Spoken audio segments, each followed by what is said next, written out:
السلام علیکم۔ سردیوں میں اچانک کام آنے والے ٹوٹکے۔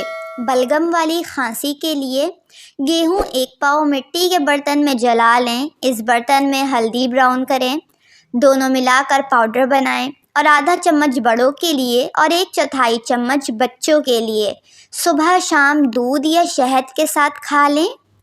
خشک کھانسی کے لیے روزانہ رات کو 10 سے 12 بادام پوٹلی میں باندھ کر گرم پانی کی بھاپ میں 10 منٹ دم دے دیں۔ جب اچھی طرح اس کو دم لگ جائے تو اس کا چھلکا اتار کر دوبارہ گرم پانی میں بھاپ میں لٹکائیں اور گرم گرم بادام کھا لیں۔ 1 ہفتے میں آرام آ جائے گا۔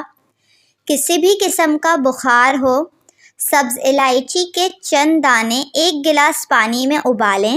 جب پانی آدھا کپ رہ جائے تو اس میں عرق گلاب مکس کر کے مریض کو پلائیں۔ یہ پانی پینے سے مریض کو فوری اتنا پسینہ آئے گا کہ بخار کا زور ٹوٹ جائے گا۔ آواز بیٹھ جائے یا گلے میں بہت زیادہ درد ہو تو شہد میں ادرک کا رس ملا کر چاٹنے سے فائدہ ہوگا۔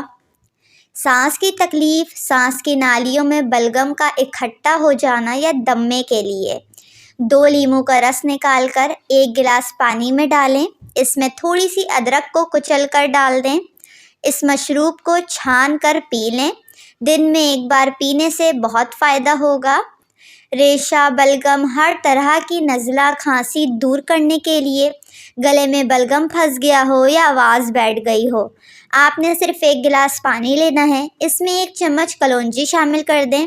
دونوں چیزوں کو درمیانی آنچ پر 5 سے 7 منٹ پکائیں۔ 7 منٹ کے بعد اس کا ڈھکن ڈھانپ دیں اور مزید 3 منٹ پکائیں۔ اب یہ کلونجی کی چائے تیار ہو جائے گی۔ چھوٹے بڑے سب استعمال کر سکتے ہیں۔ یہ چائے پینے سے آپ کا ریشہ اور بلغم بالکل ختم ہو جائے گا۔ منہ سے بہنے والا بلغم بھی غائب ہو جائے گا۔